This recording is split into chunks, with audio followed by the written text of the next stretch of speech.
Okay, well, I'm going to put up this entire podcast like this with the video to Patreon. Go for it. This is going to post like this with the beginning and with the end. So just know that now. Be like, so whenever you're good, we can dive into the episode. But enjoy this Patreon. it's like I did that right. I know I did that right. I get to wear jeans with my heels and blouse as opposed to a skirt or slacks. Okay. I don't have to wear heels. I can wear flats, except for the fact that I can't see over the counters if I'm not in heels. So, how tall are these counters? I mean, I can see over the counters, but they do come up to about here on me. Okay. Yeah, thank you. I was like they come to here, and I was like, they come to there. No, they come to about my chest level. If I'm flat. Who wants to? Oh wait. Who wants to say what this episode is in the future? Your turn. Actually, no. This is going up tomorrow, or on Monday or Tuesday or whatever. Oh, okay. It'll be the most recent thing. We don't even have to say anything for this. I just look. What is the most recent recording? Quite distant future, Steven. This is Artemis, episode 1, recorded the second time. The redo. Good luck to us all. You heard her, Steven. You got this. Make us look good. Oh, okay. Ready? I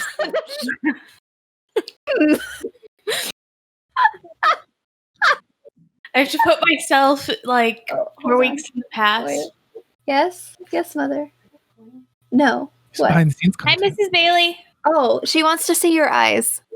Oh, see her eyes. See her gorgeous eyes. Oh, look at that. She said thank you. They can hear you. She just can't hear us. Significant me. So nice, Jessica.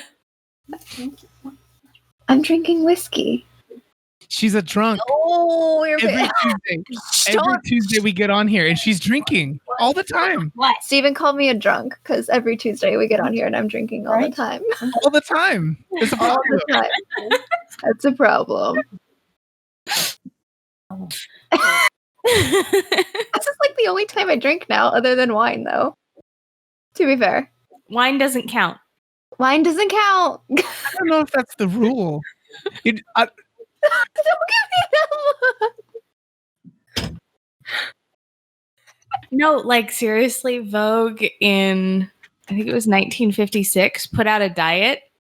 Oh yeah, it was red wine, a hard-boiled egg. Oh no, white wine, dry white wine, dry white wine. You can have 1 bottle a day. Yep, and an egg. A bottle, and a tomato, I think. Yeah, breakfast was 2 hard-boiled eggs and a glass of dry white wine. Lunch was a salad and a glass of dry white wine. And then dinner was 2 more hard-boiled eggs and the rest of your bottle of white wine. Yep. Just a second here. Okay, Google. How many calories are in a bottle of white wine? Dry, man. Ask it how many calories in a bottle of Chardonnay. Okay. Let's see. Okay, Google. How many calories are in a bottle of Chardonnay? It's just not answering. It doesn't like that I asked this question. It doesn't want to rat us out. Apparently. Google. Google is a woman. It said to a lady voice. I appreciate you, Google.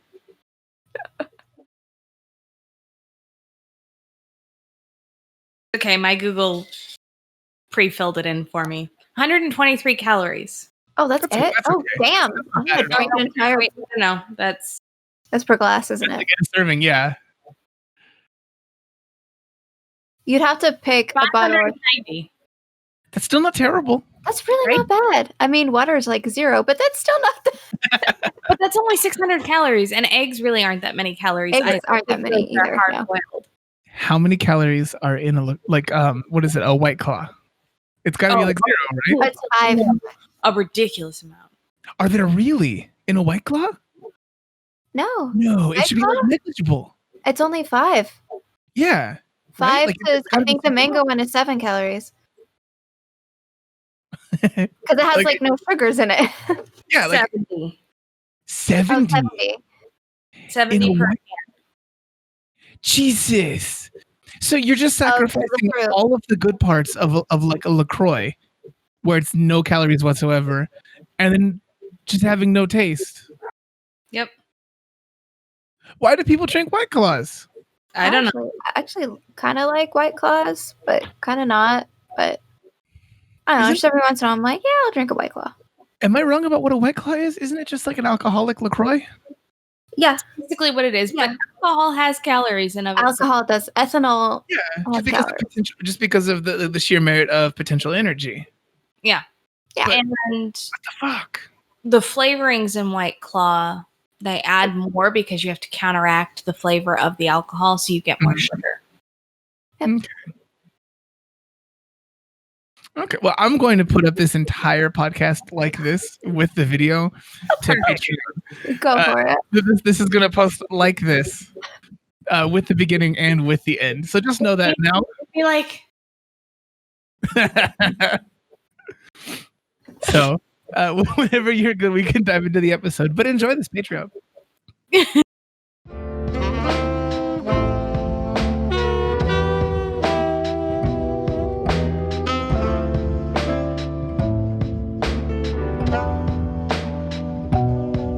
Welcome back, everybody, to another episode of Love of Pages. Hopefully everybody's been enjoying our fun facial expressions. So this week, we are starting a new book, Jessica's Pick.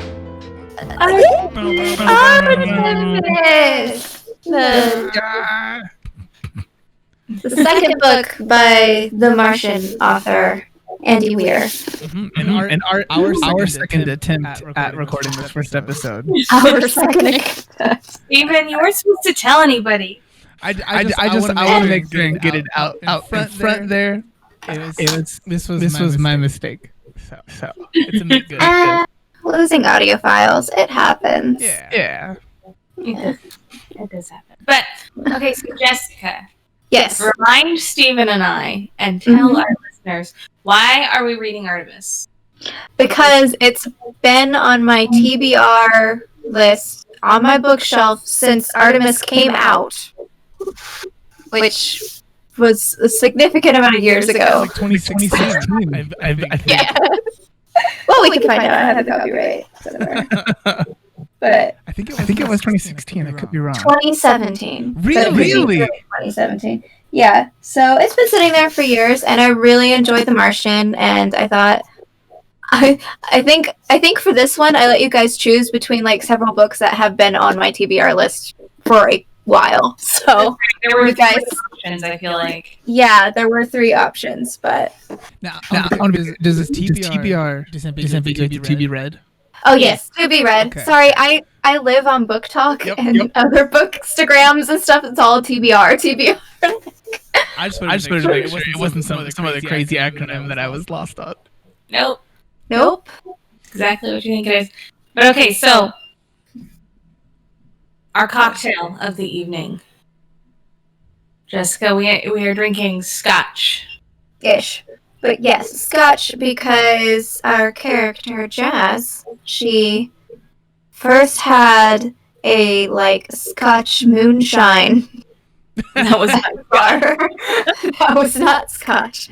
And then when she went to her rich buddy, I don't even remember his name. Oh, T-Dog. Yeah, that's how it is. But, T-Dog.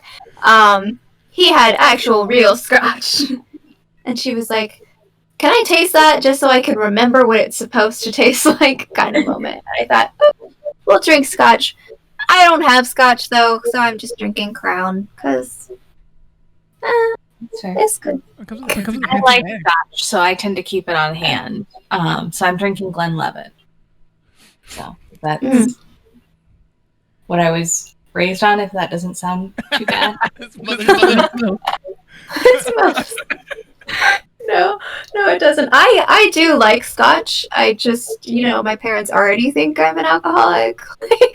I don't need any more So what you're saying on my shelf. No whiskeys. I need to purchase it for you, so that way you're just receiving a gift. Yes, and you buying it. Yes, I'll Venmo you later. Glad we've worked this out. For me, I have a thing that also has the name of a country in it. It's Thai tea. Thai tea. I do love Thai tea. Thai tea is so good. I haven't had it before, and now I really want it. Now you've had a place that has it. We will figure out how to socially distance and have you come over so I can make it for you. It's fine. Yay! We'll just go sit out on the patio. We're getting to a point where we might be able to do that again, since, it's not 300 degrees outside. I know, right? That's true. Or we could do it the next time that we record Women's History. Yes. We could do that too. Real quick, if you want to see Jess's mom find out about her being an alcoholic, you can see the behind the scenes pre-show and post-show of this video podcast. By becoming a patron on our Patreon at patreon.com/Geek Elite Media. You're gonna get me murdered, but this is Stephen reminding me that I was supposed to say something at the top of this show that I really failed to say, because that's what happens. We got to talking about drinking, and then I forgot everything else. But I'd like to do a special thank you to our Patreons who make this and all of the other episodes possible. If you're willing and able to support us, please find us on our Patreon page. There are plenty of extras to go along with those perks, like pre and post episodes, where you get to watch us kind of make fools of ourselves and a little bit of our everyday lives. I know. I'm also going to be working on this weekend an article on Dune, which I finished reading. So and I'm posting a little article of my thoughts on Dune. Yeah, plenty of time till that comes out now, so you can definitely talk about the book. I know, right? I'm actually almost really upset because now I'm like, well, now I do need to read more Dune books. There's so many. There are so many of them, and it gets kind of crazy. I have no idea if I'm actually going to read the others, no matter how much I actually like the first one. I was like, no, I don't think I want to know what happens after all of this. Because this is setting up for something that could be potentially really bad. But Terrible. Yeah, we'll see. But okay, so let's jump into the book. Yes. Because as much as we love gabbing, people do actually listen, I think, for the book. Maybe. Yeah, they want book. Our jury's still out on this one, but Yeah. So My personality is nice too. it's amazing. I'm a big fan. Oh. With that, we jump into Artemis. So Artemis is a space station, space city, Spaceport. Spaceport. Well, it's not quite a port. It's a space city. No, it's not a port because there's not people going elsewhere. This is true. So, yeah. Is it a space city or a moon city? People live on the moon in a place called It's a moon city. Yeah. People live in domes on the moon. On the moon. And domes are mostly interconnected with tunnels. Sometimes you have to take a train to go to places like the visitor center. Yes. And the smelter. Yes. But in any case, we get introduced to our main character, Jazz, while she is basically dying. Yeah. She bought a cheap knockoff space suit or a used space suit and didn't repair it properly, and so she almost dies. I really imagined her spacesuit being like real beat up looking, like it's like gray with like brown patches and stuff. To the point that when we got to later on, and people seeing her in the suit was important on the camera, I was like, well, why wouldn't they know who the person was with the janky ass suit? No, I don't think it was that janky because I don't think anybody would let it get that janky. But it's like the fact that it's your life on the line, you're gonna let like Yeah. Even if it looks so pristine, you better triple check that thing before you go outside with no oxygen and radiation and just... True. Yeah. But yeah, so she survives, and we come to find out that this is her training, her test to become an EVA guild member, which this was funny to me because guilds feel very old school. Yeah.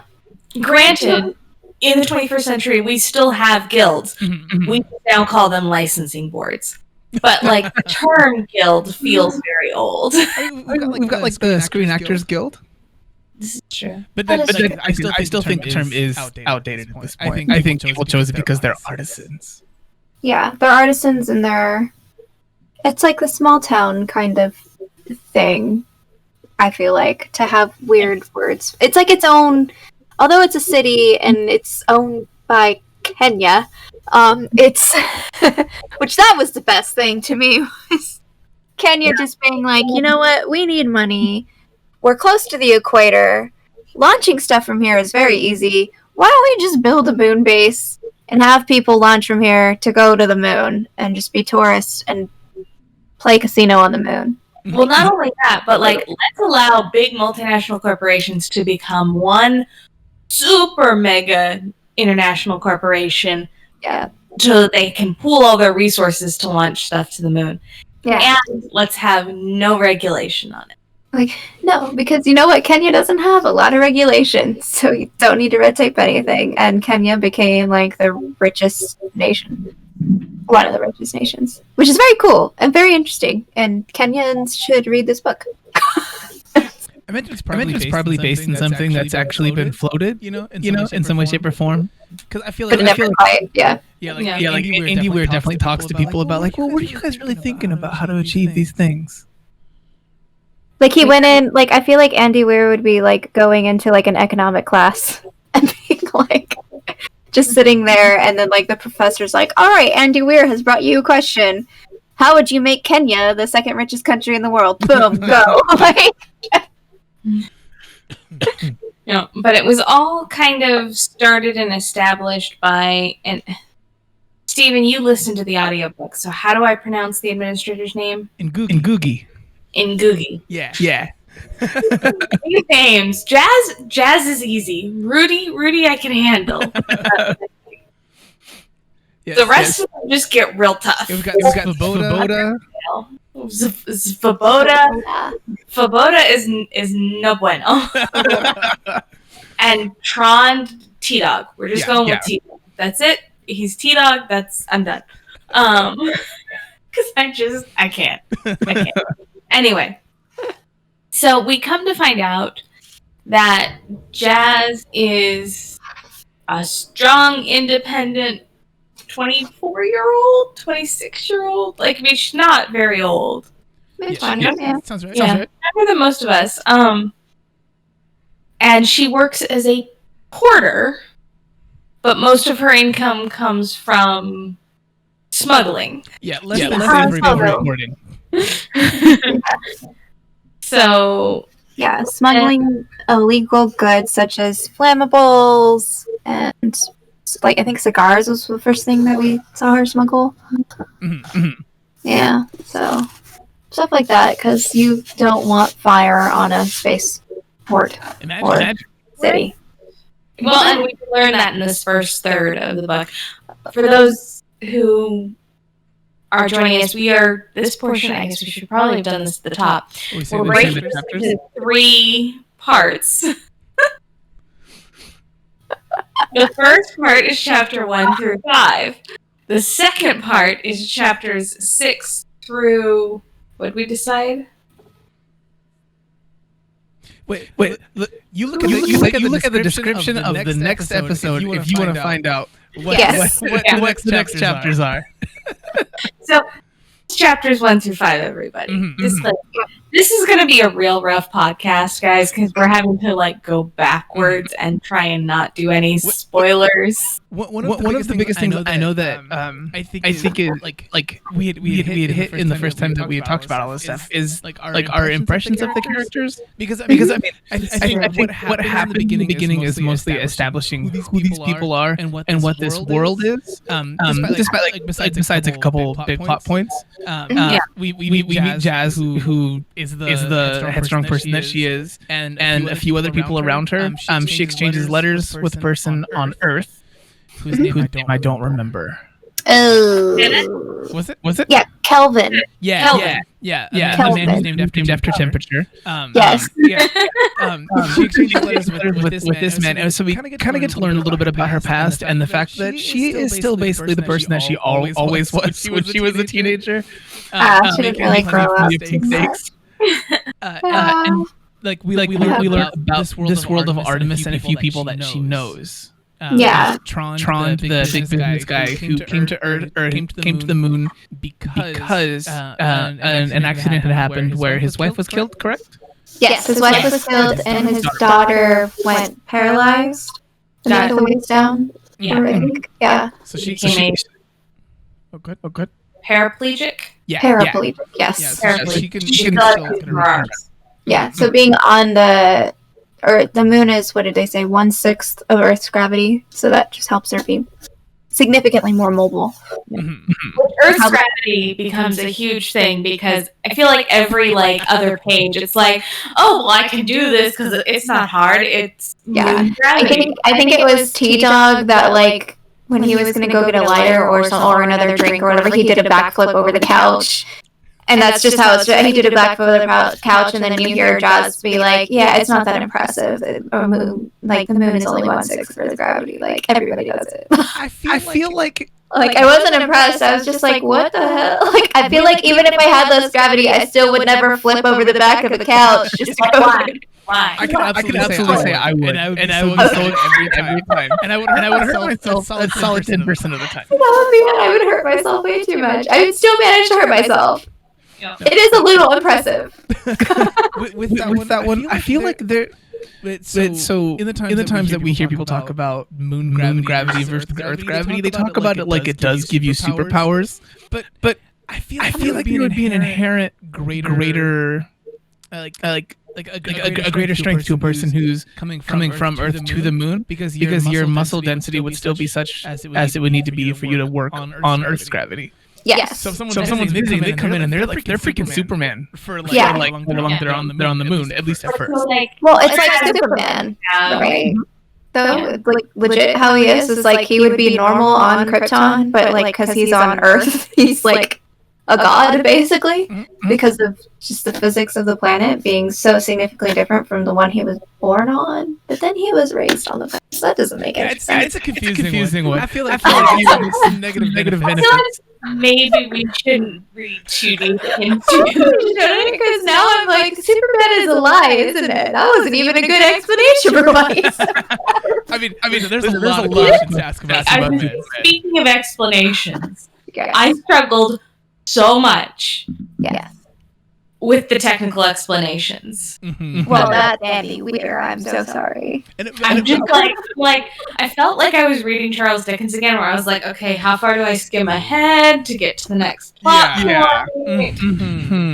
This one, I will say, and it could be the voice choice, that it's just through Jazz, whereas The Martian, some of the scientific pieces, made more sense because the character was a paleontologist on Mars astronaut. So him going on these tirades, monologuing to himself to stay sane, makes a lot of sense. But Jazz going on long monologues to herself doesn't necessarily make a lot of sense in a way. Narratively, it doesn't. So I think that's why it feels more like just filler jargon. And plus, her voice to it isn't that great. Yeah, I definitely. Sorry about this, guys. You're okay. This one, I definitely. There was the humor didn't hit in the same way as it kind of did in The Martian. The Martian was some paragon of humor, where I was reading this thing where a guy was in trouble laughing the whole time. Nothing like that. Yeah, I guess the humor doesn't. I never read The Martian, so the humor. Jazz's character is tough for me. Like, I like what he's attempting to write. The, brash, ballsy, independent woman. Mm-hmm. It's very much brass, ballsy, independent woman written by a cisgendered white male. That's the part I was waiting for. Yeah. That's what it is. Because I'm like, it very much is. The inner monologue, like, I get real annoyed when, like, her inner monologue or her monologue breaking the fourth wall to the reader is like, I'm a girl. Like, you don't need to tell us. Like, we'll figure it out. Yeah, I remember. It's kind of sort of like, what? So I'm wearing pink today. I like girl things. Like, well, there's nothing wrong with wearing pink. I just get annoyed that, like, you can only be either very feminine, very demure, very rule-oriented, or very brash, very ballsy, absolutely no femininity, absolutely no emotions. Like, there doesn't seem to be any concept of in between. No. Women live. There's no purple in this red and blue Venn diagram. This actually reminds me of something I found on a TikTok that an artist was doing on, and that this artist found a series of books or something that was called like, I'm not a princess, I want to be an astrophysicist. And the artist kind of went, why not both? Like, why not be a princess astrophysicist? Like, why can't she? And she drew this awesome astrophysicist princess character, and it was really cool, and I wish I remembered what her name was. When I was a child, I distinctively wanted to be a model, a country music singer, and president of the United States. All at the same time. You can do this. I was going to be all three. Yeah. Yes. Yeah. I wanted to be a princess knight who also was a 00 agent. You guys have way crazier goals. I'm basically like I'm doing like low-key version stuff that I wanted when I was a kid. So this is great for me. But yeah, no. So I'm like, why does she have to be like, oh, I just, sex is sex? Like, yeah, it can be, but like, it feels very boxed. It feels very compartmentalized. I think this is going ahead though, so never mind. Like, but I feel like now that makes sense to me. Reading further on, now her ideas on sex do make sense to me, and it's because of other. Now that makes sense. Yes, it does make a little bit more sense, but some of the other stuff doesn't make sense. Not the other stuff. The random, like, just girl things, like, don't make sense, and even with the benefit of the whole book in my mind, I still think she's poorly written. She's still very poorly written. I will say, though, I do kind of relate to her in that sense that, like, she's a person that is really good at things and is really smart, but she holds herself back because of the amount of times that people say, you would be so good at this, you would be so good at that. And, like, for me, the more that people say I'd be so good at something makes me feel like I'm never going to live up to that. Mm-hmm. So that's not that I would ever be a smuggler, but, like... But, like, at the same time, I'm like, I can relate to that. That is one of the things I have issues with, is, like, not believing what people built me up to be. Whether or not I actually could be that great. Like, it doesn't matter. But I get that one. I did relate, and I did like that archetype of her character was that sense of, like, oh, I am good at this. Like, everybody's been telling me I'd be good at this, but, oh, I actually am. Like, yeah. In this one, Was like I guess you were gonna go back into plot stuff? I was gonna try and move us through some of the plot. So find out Jazz is a porter / smuggler, and he's living in the cheapest of cheap apartments, which make me think of those Japanese capsule hotels. I think it's that's very much what I think that's what it is. Yeah, I think that's what it's intended to be. And so we get introduced first to T-Dog. That's how I'm gonna refer as. Because Trond, yeah. Too like Tron and Thrawn put together, which is too many awesome sci-fi stories. Blue guy in blue neon suit. But in any case, she smuggles him some cigars, which are contraband because they're flammable. Mm-hmm. Fire bad. Fire very bad. Yeah. And he is multi-billionaire. We discussed this, came to the moon for his daughter. And when she goes to take him his cigars, we get introduced to... I can't even remember his name. Jin. Which one? Jin. Which one? Oh. I think Jin. And they're discussing some new product that she has no idea about. But she's curious because aren't we all? Like, if we're not supposed to know about something, that's exactly when we want to know about it. Yeah. And then we end up getting introduced to Rudy, right? Rudy, the security, the cop. Who's apparently the Canadian cop. Who's apparently super hot. Who's apparently super hot and hates jazz. Yeah. Just, he knows she's a smuggler. He gets so pissed.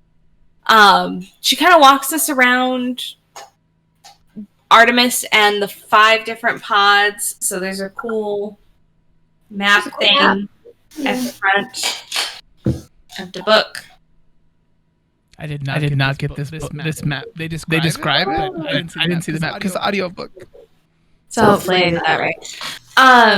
So then she ends up, after she has the really bad scotch, she ends up back at T-Dog's because he's got a plan to get her 1 million slugs, which are Artemis's currency. Yeah. Like for anyone who's not reading the book, it's basically just it's like credit you would trade in to ship something. And that's like the closest thing they have to currency. It directly translates to weight that you would ship. Yeah. Since technically the city is a corporation. Yeah. So we've had these before. They're called corporate towns. They kind of usually suck. Real bad. Usually not great. And he proposes that if Jazz can figure out how to destroy so on Artemis, the big product, the thing that they produce is aluminum. And I'm like, that's not right. It's aluminum. Aluminum if you're British. And the way they do that is by smelting. They harvest the rocks from the moon. They smelt it down in a smelter that's way off on the other side, because you don't want things blowing up and then blowing up your only livable habitat. That would yeah.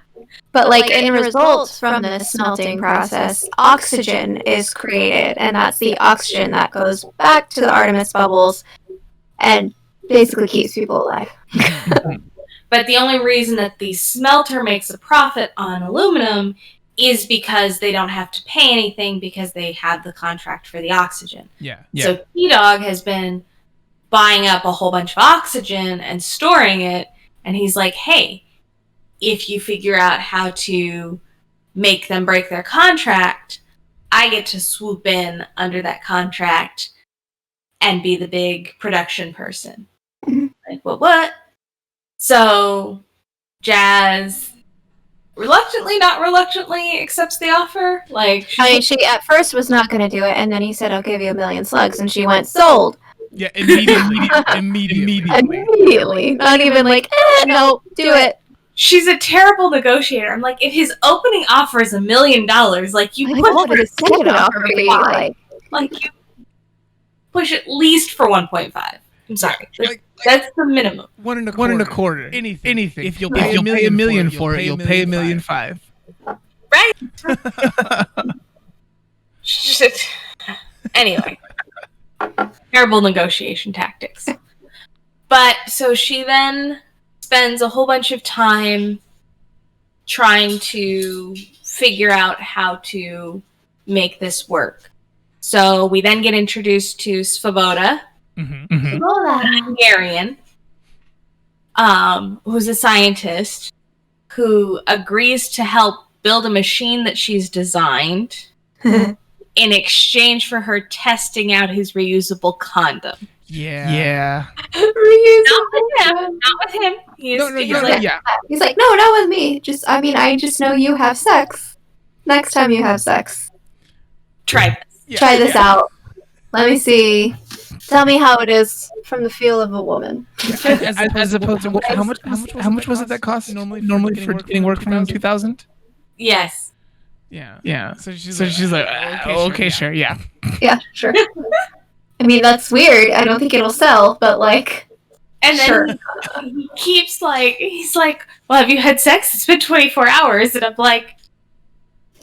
Frequently, do you expect people to have sex? Actually, there was a controversy here on Earth recently that involved people reusing and sterilizing condoms. Funnily enough, since the first time we recorded this. Yep. The look on your face, Jessica, is priceless. What? No. There was a whole factory basically. They had ways of were okay to sterilize these things and to repackage everything like that. But okay, sustainability. It's sustainability. Condoms are not sustainable at all. But they're more sustainable than unwanted pregnancies. Yes, it's true. I would say. So you nailed it, Andy Weir. You nailed it. You got this one. And then there is a whole bunch of technical mumble jumble as she's trying to figure out the harvesters, because she meets up with T-Dog and looks at one of the harvesters, because they decide that the best way to do this is to blow up the 4 harvesters that collect the moon rock. Then take it back to the smelter. So if they don't have any harvesters, they're going to have to ship them in, which is going to take multiple weeks because they have to be shipped from Earth. They'll break their contract. Break their oxygen contract, yeah. T-Dog will get to swoop in, seal the contract for everything. When the time comes to do the plan. Yes, but I was going to get first to... We then get introduced to Jez's dad. Yes. Who she apparently has a strained relationship with. And I'm going to guess that really obscure 426,000 some odd slugs has something to do with Dad. Yeah. Probably. Yeah. That was that thing we all agreed on instantly. Yes. Talking about Probably that. Because you could tell the strange relationship was on her side more than her dad's side. You could tell if she came back, her dad would be like, yeah, you're my daughter. That's the way it's he may be a stern father, but he's definitely a father that would do anything for his daughter. Yeah. But he's a welder, and so she needs welding equipment from him. And she plays it off that she needs it because she, is doing illegal work, but she's helping a family build an airlock. So it's like Robin Hood kind of illegal activity. And then we also run into, there's this weird side log of the fire in the glass factory where we get this super technical about how they make an air tunnel into the airlock. And this was one of those things where I was just like, cool, but I'm going to just kind of skim. No, and this was one of those things where I was like, ooh, cool, fire safety, what? This is very awesome. So, this is going to be our footnote. I'll do it in the middle of the spiel. But, so basically what happens is they have a fire in a factory that it's a glasswork factory, so it does have flammable stuff in it. And so, what Artemis's plan is to, when a fire starts, alarms go off, people go into this airlock in the building, in which they're basically safe with air while the fire burns around them. And then the fire can't get out of that area. So when it comes to saving those people from the fire, the volunteer firefighters, which apparently Jazz is one, so yeah, she actually is a good person. Look, she's not just a smuggler, she'll just rush in and save people. They sort of have to do this thing where they basically try to get absolutely zero air into the fire zone and they don't ever say the word, because basically what happens is there's a fire, and generally after about 2 minutes, it's a fully involved fire. Flame is everywhere. And then the flames naturally dissipate because they no longer have oxygen, which is what fuels flames. Once they dissipate, if you introduce oxygen into that room again, fire will erupt into a massive explosion. And this is called a backdraft, which is which is probably weird to have, but it's like one of my favorite fires in general. There's like entire 1990s movies dedicated to backdraft, and it actually is one of my favorite movies. One called Back? Yeah, I was gonna say, isn't that the movie? Yeah, it's called Backdraft. Yes, and I absolutely love that movie. It is not fire accurate at all, but I still absolutely love that movie. And the firefighters are cute. Yeah, well, the firefighters are cute, but I learned a lot about, like, I watched it with my dad, who also, my dad happens to be a fire chief, and also might help. And I watched it with my dad, and my dad did teach me, like, the things that are realistic about it, and, like, the things, like, and this is gross, but he's like, it actually is a really good example of a burned body in it, too, which forever creeped me out, So basically what they're trying to do is prevent a backdraft from happening. So they create an airlock before they go into the actual room. They deplete air, so they have to do this in their EVA suits, which is why, I guess it's good Jazz still has her EVA suit. They go into the room with no air. Yeah, well, she fixed it right away, I guess. And she goes in there without air. They create a tunnel system from the people in the airlock out to the door that they've created, and sort of they introduce air into just that tunnel once they ensure there's no leaks, and they do that through their suits, and then the people can go from their little safety room and out, and then they just close off the whole area until eventually it won't be a backdraft anymore. Eventually it just completely dissipates. But I thought it was the coolest thing. I went and bragged off to my dad, like, look, like, isn't this fascinating what they do? And my dad was like, that's the stupidest thing ever. What? He's like, there's so many better ways to even prevent a backdraft from even happening in the first place. Like, you don't, like, if you can have people run to a little room in the big room, why can't they just run out of the room? And I was like, well, they need to seal it off because the fire could get out. And he's like, what about fire preventatives? He's like, they have massive foams that will work even in room gravity. You just push down the thing, keep the fire going. That, or you have an early alarm system that would give people plenty of time to get out of there before anything happens. So I just may force them, though, to read that part of the book, just so you can get the whole picture, and then I'll get his second opinion on it, because maybe I just wasn't describing it well enough. Maybe there's some variable I'm missing.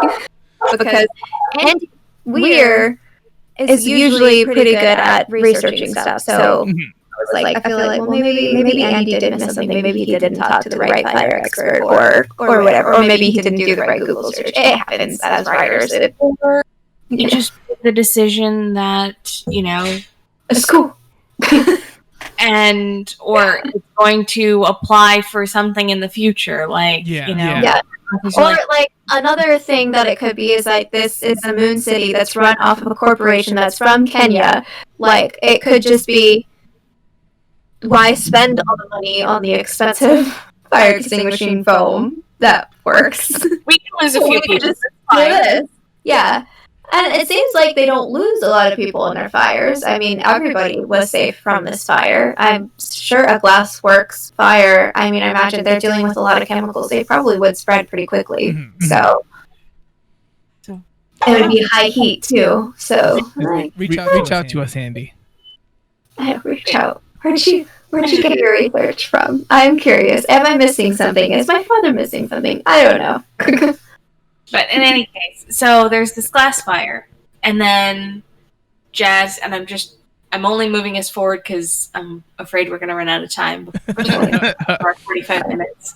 And Stephen looks at me and goes, we're over 45 minutes. I would never. Not on camera, at least. But so she then puts her plan in motion. She has to put on a disguise so that nobody knows she goes out to the visitor center, which is where the original moon landing was, and then she sneaks out the little robot. She uses a robot to be her eyes and hands outside. Yeah. She needs the robot to manually unlock it from the outside because she doesn't have the card to do it from the inside. Mm-hmm.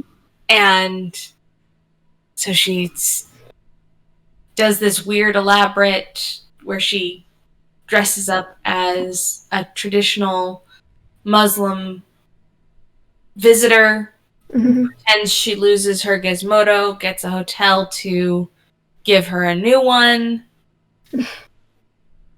goes out, she does the thing. And so she finally gets out to the Harvesters, where she starts, not gonna lie, like the last 12 pages, I was like, this is painful. She's trying to weld the... She's trying to weld the engine closed so that it will overheat and that will cause an explosion. But the problem is, the first problem she has is that she realizes the moon doesn't have any oxygen, and as I've already said, you can't have flame without oxygen, so she has to find a way to create oxygen. I don't quite understand how she did it, but she did it. And the other problem she had was she can't put metal on her suit, because if she puts melted metal on her suit, that's a hole in her suit, and then she's gonna die. So that was rather complications.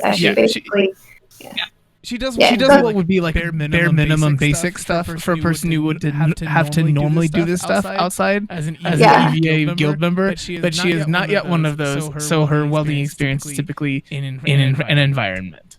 Well, except I also get the impression that EVA guildmasters don't really weld outside. That's what that little robot was for. That's the same possibility. They would certainly have other means of doing things for sure. That's fair. But so she goes and she blows up the first one. She sets up the first one to become a time bomb to blow up later. But and then she gets caught. One of the Harvesters points a little camera at her, and she went, "Uh-oh!" And that was it. That was where we ended. That's where we ended. Yeah. I mean, we can't really do predictions again. We'll have to dub over our predictions. Who do you predict Kevlar was? I was right about the Kevlar prediction. Kelvin? Or Kelvin, Kevlar. Yeah, look him wrong. The guy seems bulletproof. with the things that he decided to do in life.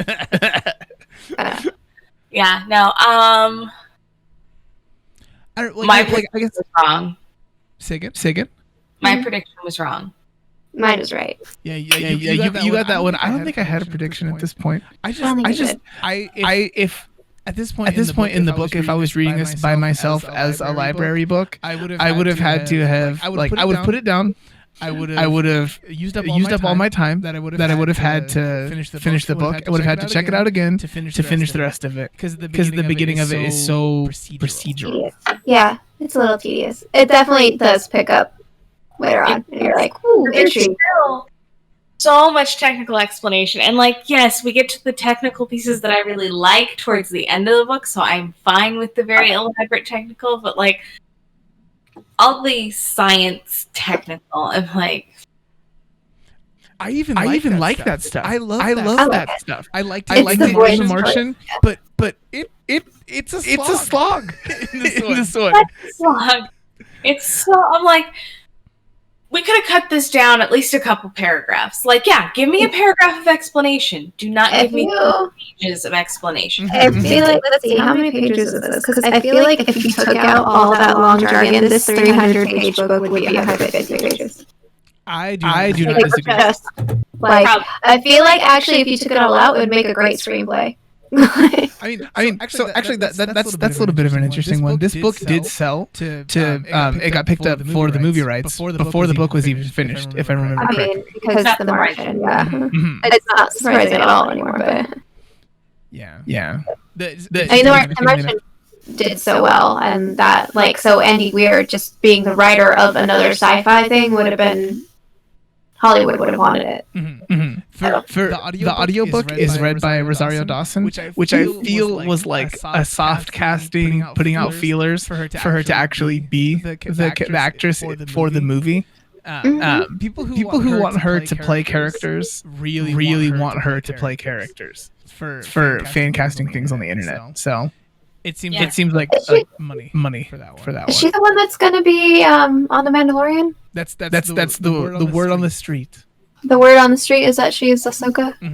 You'll have to check in with Geeks Watch at the end of the month to find out. I know, that's true. Woo! But yeah. So I don't know. I guess is that the main things to talk about for this one? That's pretty much the main things for this one. I think so. I think we hit everything. So, dear listeners, this is the first part of Artemis, round 2. The deuce. We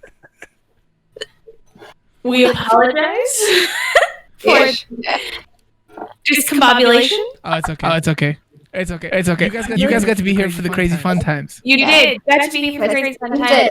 Look at my awesome, for the YouTubers. Yes, for the YouTubers. Look at awesome. I have a nice, awesome mic stand now that is going to be gone in the next few episodes. Only to come back significantly later on. It's fine.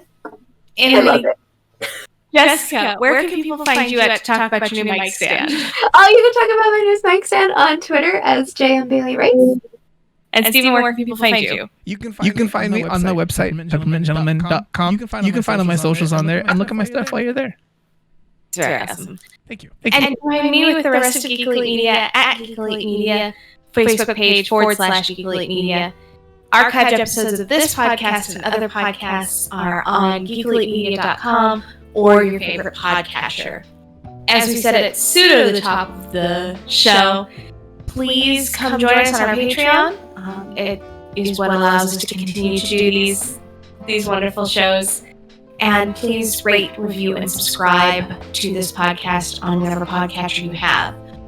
But until next time, this is The Love of Pages, reminding you to keep turning those pages and always remember to geek out. Geek out.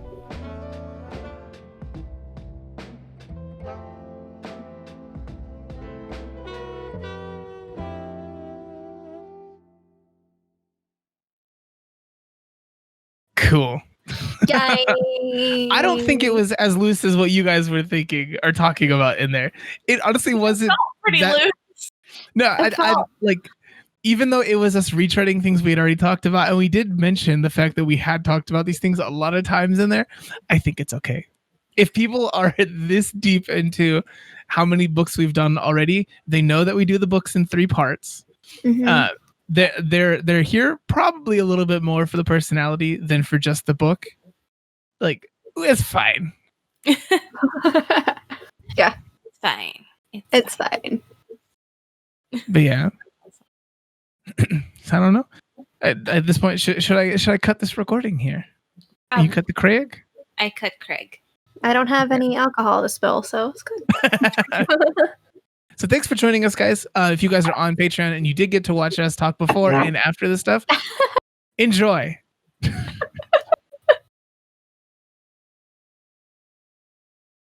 Get back, Craig. Oh, also, for anyone who's still here, that bear that's been in the corner the whole time, that's the thing that records us talking